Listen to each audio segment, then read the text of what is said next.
It's hard to believe that such things still happens these days. I thought vaguely about it in the narrow hallway of my apartment. There was a thick envelope on the small showbox. Inside it was payoff money. I had a girlfriend. Her name was Michelle. She was the only daughter of the chairman of the Johnson General Hospital, one of the largest hospitals in town. Last night, I proposed to Michelle. And this is the result. Suddenly, Michelle's father showed up at my apartment and looked at me as if I were trash and said, "I won't let my daughter marry an uneducated loser." And then, saying it's payoff money, he left a thick envelope on the table. Michelle seems to have had her cell phone taken away by her father, so I can't get in touch with her. Just like that, my relationship with Michelle abruptly ended. My name is Rick, and I turned 32 this year. Currently, I'm the vice president of a gaming company I started with a friend. There were a lot of ups and downs to get here, but I believe everything has been a learning experience for me. Deep in my heart, there are things that I've yet to fully come to terms with. My father passed away when I was young, and my mother raised me on her own. Ever since middle school, I wanted to start working early. Being the eldest son, I have 3 younger sisters. When I told my mom that I have decided to quit high school and work while attending night school, she looked at me in guilt and bowed deeply to me. It wasn't that I loved studying, but telling her about the night school was more of an excuse to make her understand. I remember feeling humbled when she bowed so deeply. Together, my mom and I supported our family, ensuring my sisters could follow their desired paths. That gave me a lot of confidence. In the end, I kept working at a florist that I'd been part of since my part-time days. That's when I first met Michelle. I think I was 25 and she was 22. Every Monday and Thursday afternoon, she would come into the shop to buy fresh flowers. She never bought large bouquets. Just a few stems, and then she'd leave. We'd exchange a few words every time. Little by little, I found myself drawn to her shy and modest character. Michelle is the kind of girl you don't often see these days, with a quiet, reserved, and pure demeanor. Even someone as thick-skinned as me could immediately tell from the way she carried herself that she came from a good upbringing. On Valentine's Day, when she gave me chocolates, I realized for the first time that she had feelings for me. I asked her out right then and there. Our relationship was smooth sailing, never had an argument. Life was hectic for me. Being invited to co-found a business by a friend might have been a contributing factor. The only time Michelle and I could really meet was on Sundays. With my sisters still in school and tuition fees to pay, I didn't have a lot of money for myself. Our dates were mostly in the park. Every time, Michelle would bring along homemade lunch, and we'd idly spend our time in the park. I loved that. After dating for a year, I mustered up the courage to propose to her. I felt that if Michelle stays by my side for the rest of my life, I could push myself many times harder. I couldn't afford a ring worth 3 months of my salary, and got her a cheaper one, but Michelle cried tears of joy after she saw it. She kept repeating, "Thank you." I swore I'd make her happy, but by the next morning, I felt like I'd been thrown into hell. The last time I saw Michelle, she had a tear-streaked face from crying with happiness. Our time together ended right there. Starting today, we have a few new recruits coming in. I was approached by HR as soon as I arrived at the office. The company had grown unimaginably since its inception, with almost 30 employees. After my heartbreak, I got seriously involved in a startup with a friend. He founded a gaming company. I've always loved games, and after seeing a game I created, he approached me to co-found the company. I dedicated myself to this job. The company grew rapidly in no time. Now, we're focusing on nurturing esports talents. My current job involves scouting esports players. It's quite a fulfilling job. Many young folks aspire to be professional esports players, but taking that first step can be challenging. I believe it's because its recognition in society is still somewhat limited. When job prospects come up, I bet very few parents would understand if their child says, "I want to be a pro gamer." Many kids are already making money by streaming games, but few share that with their parents. Streamers who make a living off game streaming need to put in the effort to make others understand their line of work. I support those kids who feel stuck because those around them don't understand what they're passionate about. I believe my job is to back their dreams. The recruits coming in today are between 18 and 26 years old. We plan to hire them as professionals. Among them, there's one guy I see as a key player. His name is Keith. He's a player who excels in multiplayer online battle arenas, MOBA.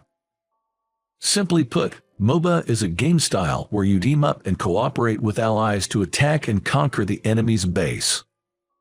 It requires both strategy and the ability to make split-second decisions. I felt Keith had an exceptional talent. I'm Keith Johnson. It is a pleasure to meet you all. He's tall and good-looking.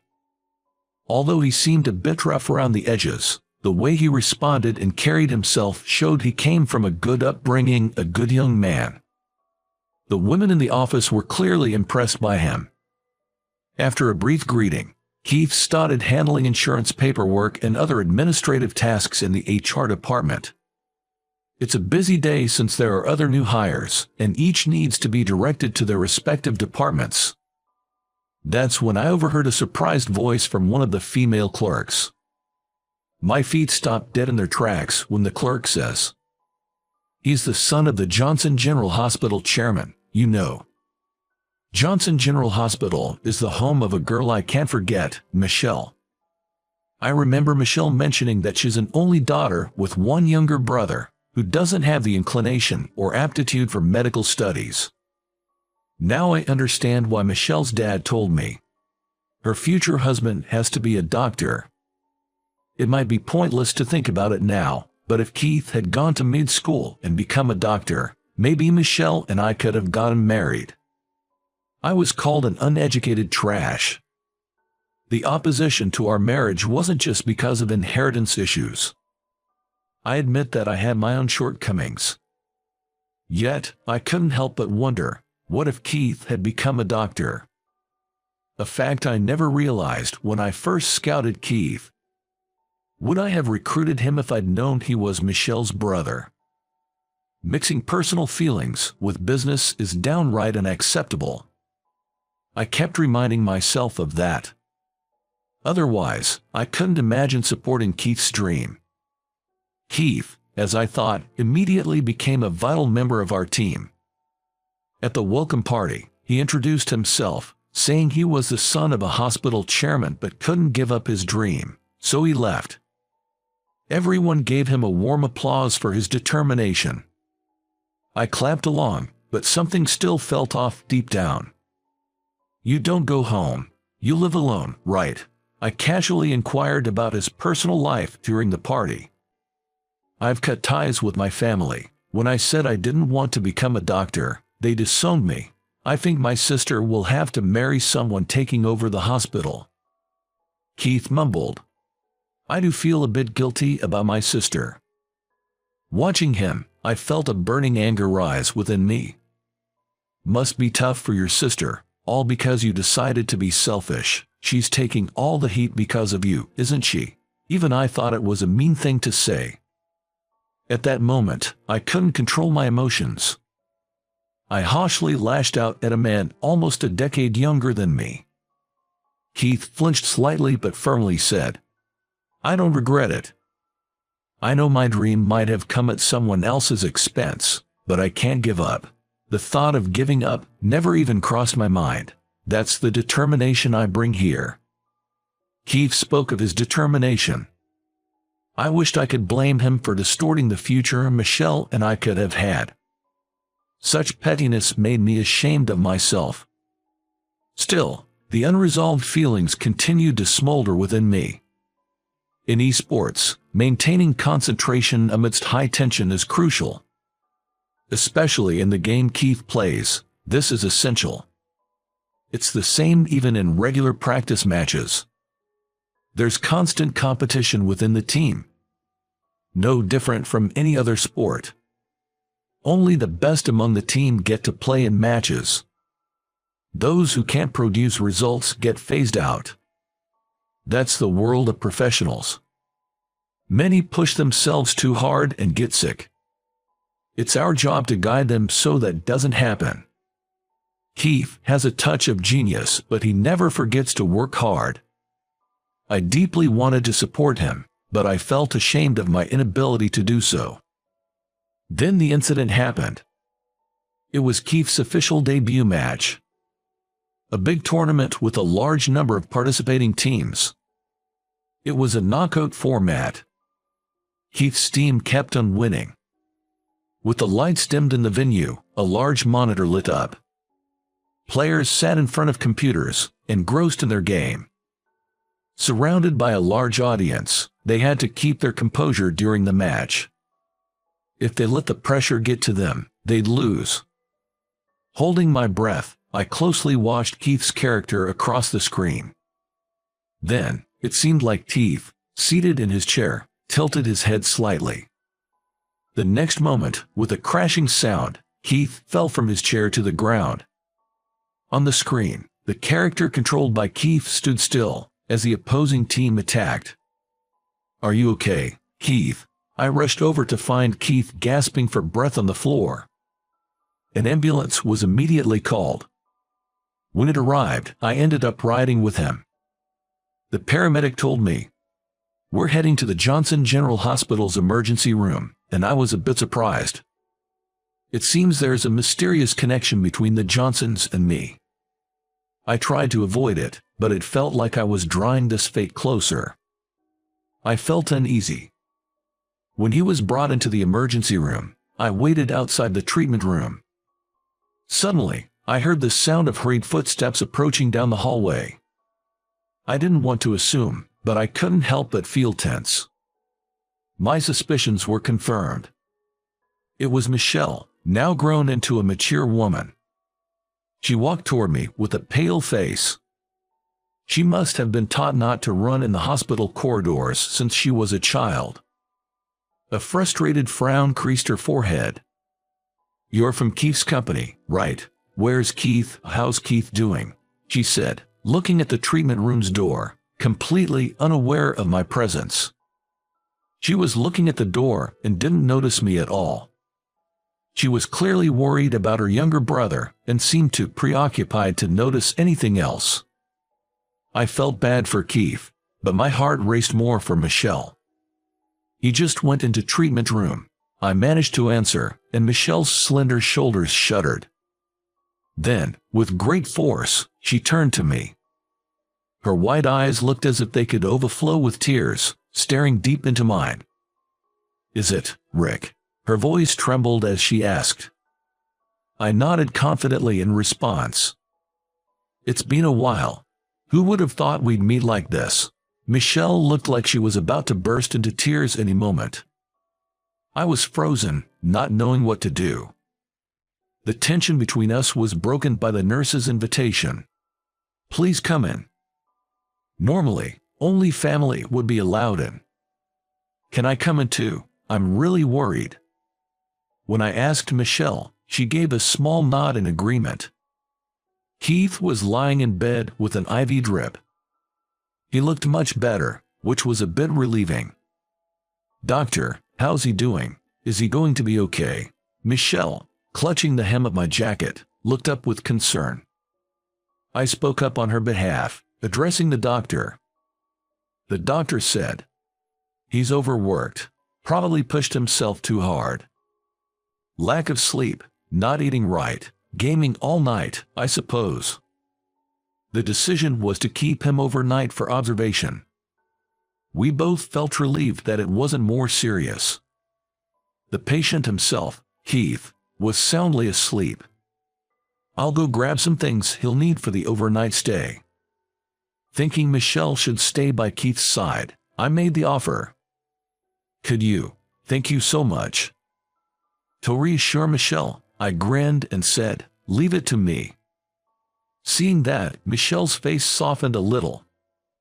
That's when it happened. Suddenly, the treatment room door was flung open. The loud bang startled everyone inside, including the nurses. Keith, always causing trouble, entering with a loud shout, was Dr. Johnson in a white coat. He was Michelle and Keith's father. He was, without a doubt, my archenemy. And overworking, after all that talk and leaving the house like that, should have listened to me and become a doctor. He grabbed Keith's collar and started shaking him. The nurses rushed to intervene. This isn't how a doctor should behave towards a patient. A nurse trying to intervene got shoved to the ground. Dr. Johnson raising his hand to strike Keith and shouted, "Wake up!" Without thinking, I grabbed his arm. "Stay out of it. This is a family matter." The annoyed doctor started yelling at me. I had no intention of letting go. "With all due respect, that doesn't look like a family matter to me. Keith is one of our best. I'd appreciate if you refrain from violence." Hearing that, Dr. Johnson looked at me. Immediately, his eyes widened and his mouth twisted in shock. It seemed that he finally recognized who I was. "You dared to deceive my daughter, and now my precious son too, you uneducated piece of trash." The doctor's words ignited memories of my past anger. But I'm not the same person I was back then. I won't be shaken by such remarks. As the doctor and I locked eyes, Keith woke up. "Wait, Dad, Sistu, wasn't I in the middle of a game?" Struggling to grasp the situation, Keith's confusion was evident. I gently embraced him, explaining that he had collapsed and was brought to the hospital. "Keith, get back home now. I can still get you into a decent medical school. You wouldn't go wrong if you just listened to me."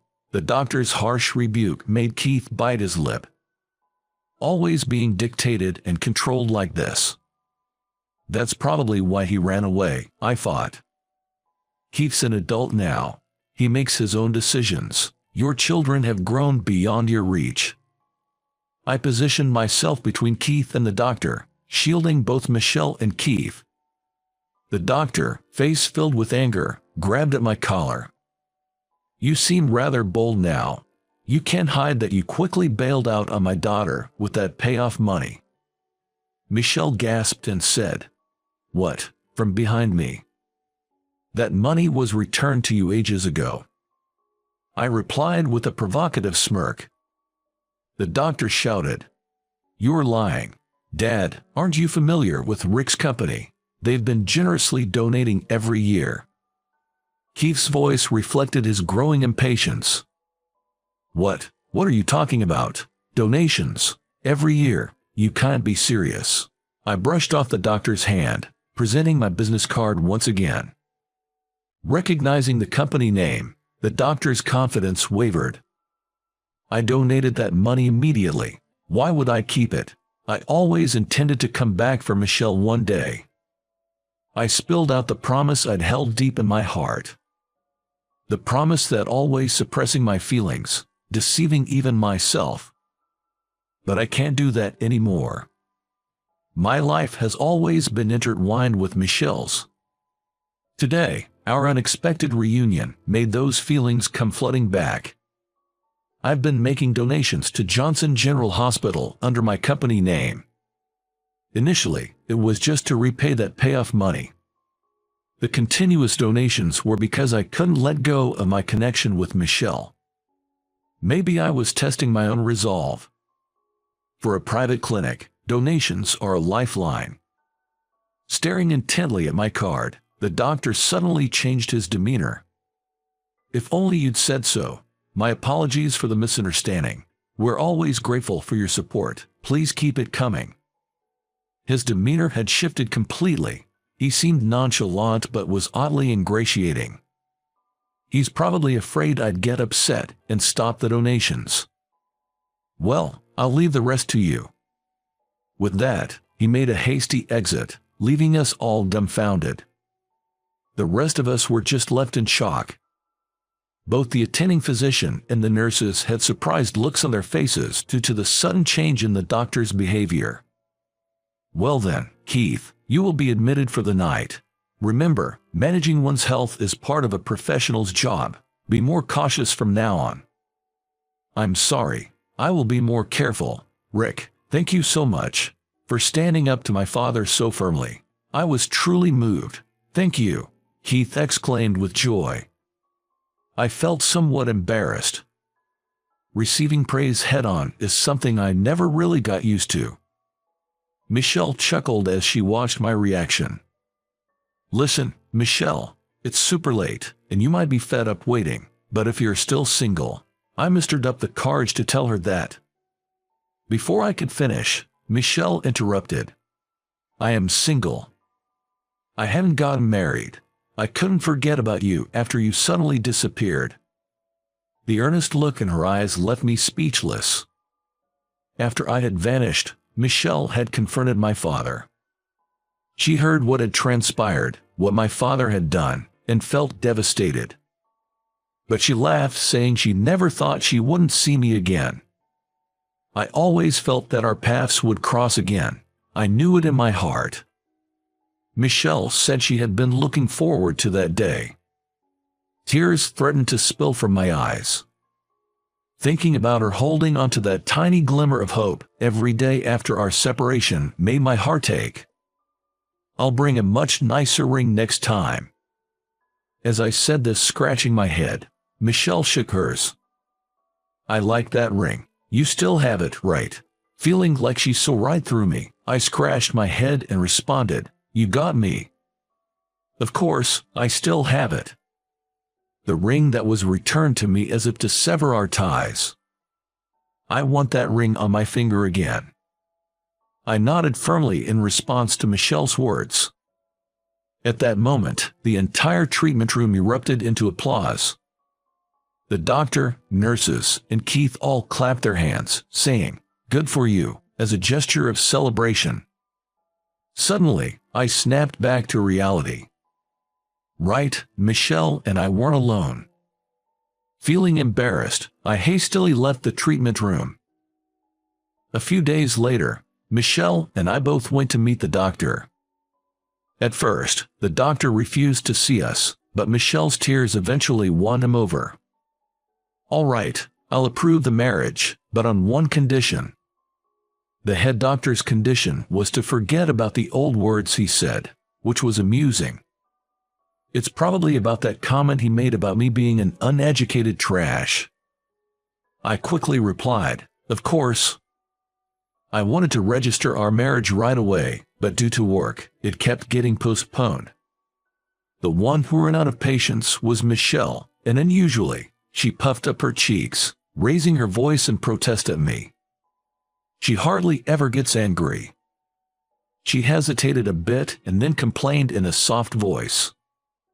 Please, don't keep me waiting any longer. Seeing Michelle, blushing and speaking shyly, I realized how long I'd kept her waiting. I'll do it right away. I stood up and left my work. I grabbed her hand and rushed to the county clerk's evening counter. Michelle said, "Wait," but I had no intention of waiting any longer. Our pace quickened, and by the time the county building was in sight, we were both running. Hold our hands tightly. I swore in my heart I would never let go of this hand for the rest of my life.